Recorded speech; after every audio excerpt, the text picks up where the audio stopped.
আপনি যেই বংশের মেয়ের গর্ভের থেকে সন্তান বেশি জন্ম হয়, ওই বংশের মেয়ের বিয়া করলে আপনার যত বেশি সন্তান হবে এরা হবে মুসলমান উম্মতের সদস্য, আর এটা হবে হাসরের মাঠের নবীর আলাদা মর্যাদা। সেটা কেমনে, এটা বোঝার জন্য একটা সার্ভে রিপোর্ট আপনাদেরকে বলি। কিয়ামতের দিনের হিসাব নিকাশের পরে সমস্ত জান্নাতীরা জান্নাতে চলে যাওয়ার পরে দেখা যাবে সমস্ত জান্নাতীদের 3 ভাগের 1 ভাগ জান্নাতি হবে সকল নবীর উম্মত, আর 3 ভাগের 2 ভাগ জান্নাতি হবে একা মুহাম্মাদুর রাসূলুল্লাহর উম্মত। সত্যের পথ অবলম্বন করুন। KH Islamic media. আর একটা মহামূল্যবান কথা বলবো, যদি আপনারা ধৈর্যের সাথে শুনেন, একটু মনোযোগে শুনতে হবে। আমি কোনো কথা জিজ্ঞাসা করলে জবাব দিতে হবে। একবার আর ছেলের যে সে প্রাইমারি স্কুল ভরত, এই ছেলের বাবা একদিন স্কুল ঘরের সামনে দিয়ে রাস্তা দিয়ে বাজারও যায়, আর শুনে মাস্টারে তার ছেলেরে জিজ্ঞাসা করে, বলে তো আম বানান কেমনে হয়? কেটাই জিজ্ঞেস করে? কারে? ছেলেরে। ছেলে কয় আ আর ম আম। এটা আমরা বৃহত্তর সিলেটের ভাষায়। সিলেটের বাইরে গেলে আ কয় না, সরে আ কয়। সিলেটের বাইরে আরে আ কয় না, সরে আ কয়, সরে। আমরা সিলেটের ভাষায় কইলাম। ছেলে জবাব দেয় মাস্টারে, কয় আ আর ম আম। শূন্যা এর বাপ ঢুকছে স্কুল করো, ঢুকা কয় স্যার আমার ছেলেরে আপনার কাছে ভর্তি করে দিছি, যা জানে না আপনার কাছ থেকে জিজ্ঞাসা করে শিখত। আপনি দেখি আরো আমার ছেলের কাছে জিজ্ঞাসা করে শিখেন, আপনার কাছে আমার ছেলেকে শিখবো? বলেন তো মাস্টারে তার ছেলের কাছে আম বানান জিজ্ঞাসা করছে শিখবার লাগি না শিখানির লাগি? ঠিক তেমনি ভাবে আমি আপনাদেরকে কিছু কথা জিজ্ঞাসা করব, আপনাদের কাছ থেকে শিখার জন্য নয়, আপনাদেরকে বুঝাবার জন্য। একটা কথা জিজ্ঞাসা করি, এবার শুনে। এই যে নবীগণ সম্পর্কে 1 নম্বর সহিহ একটা আজীবন বেগুনাহ, 2 নম্বর সহিহ একটা দাফনের পর থেকে জিন্দা, 3 নম্বর সহিহ একটা রওজা শরীফের ভিতরে থাকেন। এই গুণগুলি শুধু আমাদের নবী না সকল নবী? হ্যাঁ, তাইলে কথা বুঝতে পেরেছে, তাইলে বুঝতে পেরেছে। এই ব্যাখ্যাগুলি শুধু কোনো এক বিশেষ নবীর নয়, আদম আলাইহিস সালাম থেকে নিয়ে মুহাম্মদুর রাসূলুল্লাহ সাল্লাল্লাহু আলাইহি ওয়াসাল্লাম পর্যন্ত সমস্ত নবী রাসূলগণের গুণ এইগুলি। আজীবন বেগুনাহ হওয়া, দাফন করার পরে থেকে জিন্দা থাকা, রওজা শরীফের ভিতরে থাকা, এগুলি সকল নবীর গুণ। কিন্তু এক হাদিসে রাসূল করিম সাল্লাল্লাহু আলাইহি ওয়াসাল্লাম বলেন, ইন্নাল্লাহা ফাদ্দালানি আলাল আম্বিয়া ওয়া ফাদ্দালা উম্মতি আলাল উমাম। এর অর্থ হইল আল্লাহ আমাকে সমস্ত নবী রাসূলগণের উপর শ্রেষ্ঠ মর্যাদা দান করেছেন, আর আমার উম্মতকে সকল নবীর উম্মতের উপর শ্রেষ্ঠ মর্যাদা দান করেছেন। আমার মর্যাদা সমস্ত নবীগণের চেয়ে শ্রেষ্ঠ, আর আমার উম্মতের মর্যাদা সকল নবীর উম্মতের চেয়ে শ্রেষ্ঠ। এবার আর একটা কথা আপনাদের জিজ্ঞাসা করি, আমাদের নবীর মর্যাদা অন্য নবীর সমান না শ্রেষ্ঠ? তাহলে আমাদের নবী বেগুনাহ হওয়াটা কেমনে শ্রেষ্ঠ হইল? সব নবী তো বেগুনাহ, বুঝতে পারেন নাই? জানতে হবে, মানতে হবে, নাইলে তালে তালে আহলে সুন্নাত ওয়াল জামাত হওয়া যাবে না। বলেন শুধু আমাদের নবী বেগুনাহ না সব নবী বেগুনাহ? শুধু আমাদের নবী দাফনের পর থেকে জিন্দা না সব নবী জিন্দা? শুধু আমাদের নবী রওজা শরীফের ভিতরে থাকেন না সব নবী? তাহলে এই যে 3টা গুণের আলোচনা হইল, এইগুলি কি আমাদের নবীর আলাদা না সকল নবী? নবী যে বলেন আমার কিছু আলাদা মর্যাদা আছে, সেগুলি গেল কোথায়?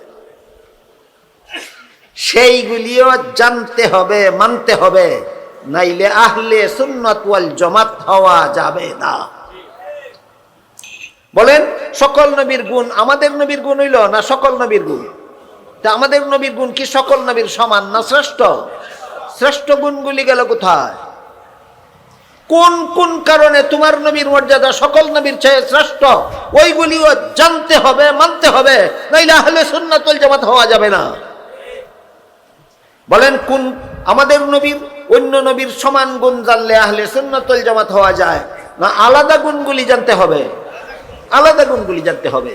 আল্লাহ আমাদের নবীকে অন্যান্য সকল নবীর চেয়ে যত আলাদা গুণ, আলাদা শান, আলাদা মান, আলাদা মর্যাদা দান করেছেন, সবগুলির বিস্তারিত আলোচনা করতে গেলে সারা রাতেও শেষ হবে না, সারা রাতেও শেষ হবে না।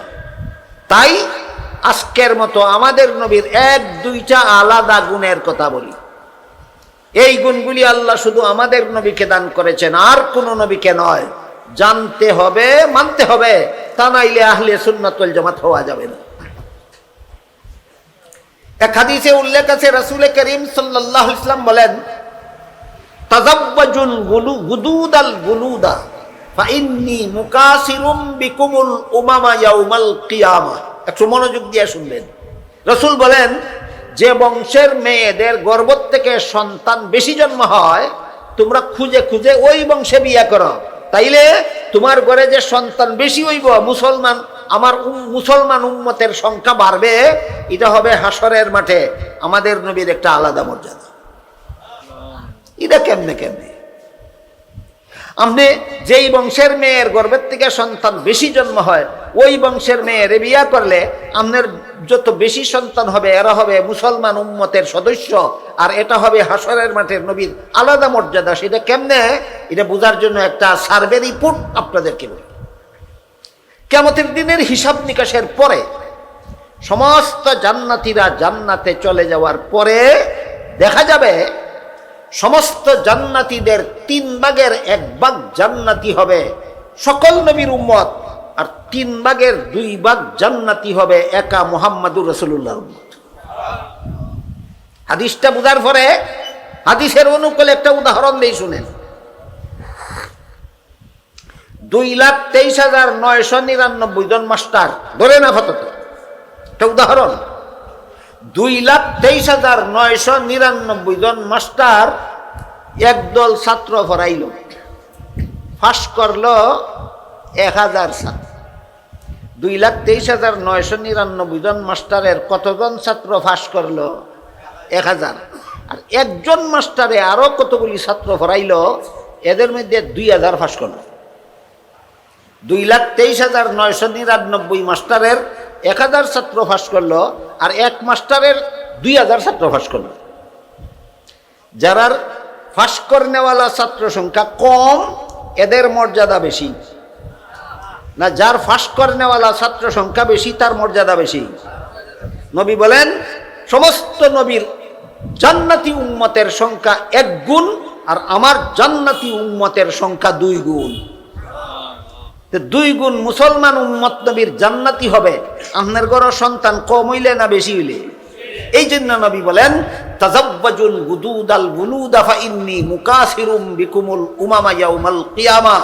যেই বংশের মেয়ের গর্ভ থেকে সন্তান বেশি জন্ম হয়, সেই বংশে বিয়া করো, তোমার সন্তান বেশি হবে।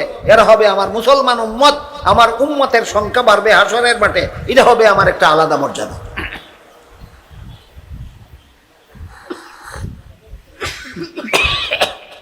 কথাটা বোঝানোর জন্য আরেকটা উদাহরণ। হযরত নূহ আলাইহিস সালাম 950 বছর পর্যন্ত দুনিয়ার মানুষকে ঈমানের দাওয়াত দিছে। ইতিহাস অনেক লম্বা, একদিনে সব কথা বলা যায় না, আর একদিনে বেশি কথা বললে স্মরণ রাখা যায় না। আমি উভয় দিক লক্ষ্য রেখে কথা বলতেছি। অনেক জরুরি কথা আছে আমাদের সমাজের সাধারণ মুসলমানের জানার অভাব। কেন আমরা জরুরি কথাগুলি বলি না? আমরা শুধু যেই সব কথা বললে আমার বক্তদের সংখ্যা বাড়বে, তার দরকারে লাগুক না লাগুক, ওই সমস্ত আজগুবি কথা বলার বেশি চেষ্টা করি। এগুলির আমি ওয়াজ কই না, এগুলির কই আওয়াজ। আমাদের বর্তমান সমাজে ওয়াজ বেশি না আওয়াজ বেশি? ওয়াজ বেশি না, ওয়াজ কম, আওয়াজ বেশি। এই কারণে আমরা আজগুবি কথা কইয়া আপনাদেরকে তাক লাগাইয়া দিতে চাই, কিন্তু জরুরি কথা যেগুলি আপনাদেরকে বলতে চাই না। এই জন্য অনেক জরুরি কথা আপনাদের জানা নাই।